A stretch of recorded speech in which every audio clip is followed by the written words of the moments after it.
begin. Today's lesson we're going to be talking about three branches that make up the United States government. Now, my audience tonight are going to be Callie and Hobbs. So the three branches that make up the United States government are the legislative, the executive, and the judicial branch. Now, each one of these branches plays an individual part in how our government operates.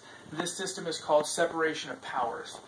Now, the first branch of government that we're going to talk about is our legislative branch.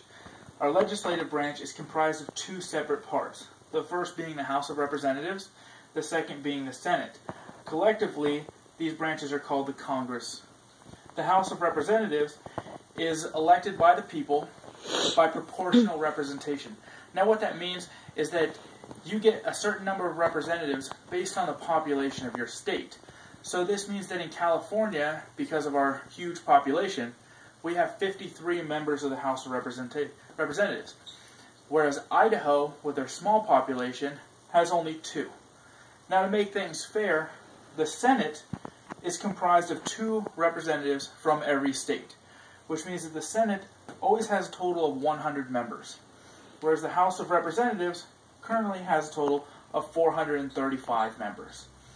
Now, the job of the Congress is to go back to where their districts are, where they're elected from, talk to the people, find out what the needs are of the community and our society, then come back and write up bills with ideas on how we can make things better.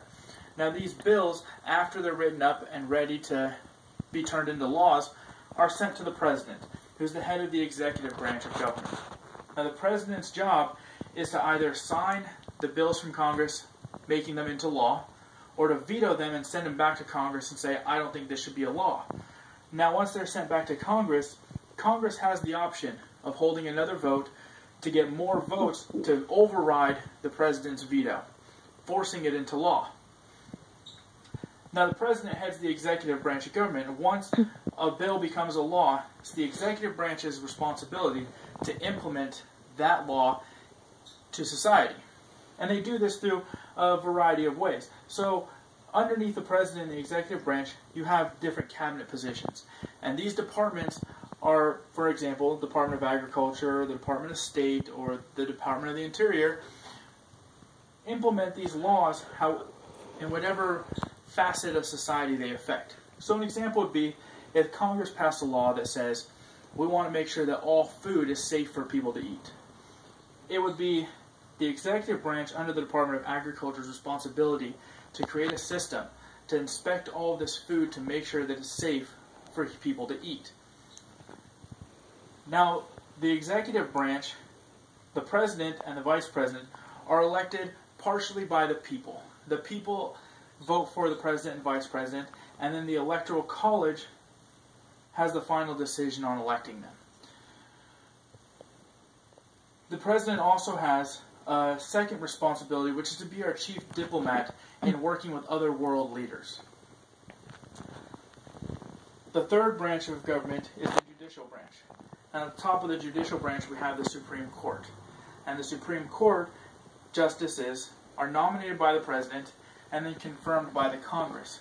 Now, once confirmed to the Supreme Court, justices serve what's called a lifetime appointment, which means they cannot be fired by the President or Congress, but either serve for their entire lifetime or until they choose to retire. Now, the Supreme Court has responsibility of what we call judicial review, which means that a law that's passed, the Supreme Court can review the law to determine whether it is in keeping with the Constitution of the United States or not, and has the ability to overturn that law. Underneath the Supreme Court, we have a series of lower courts, and their responsibility is to try people for crimes for breaking one of the laws that Congress has passed. So an example would be if Congress passed a law that says people can't steal other people's property. Then if you're arrested for stealing somebody's property, it's the court's responsibility to hold a trial and determine if that person is guilty of that crime and dole out a punishment for them. Now, this system of the Supreme Court having judicial review over a law, or Congress having the power to confirm who the President selects for the Supreme Court, or the Congress having veto power over bills in Congress, this entire process is what's called checks and balances. And it's a way to make sure that no one branch of the government becomes too powerful, but that they all three share responsibility for governing our society.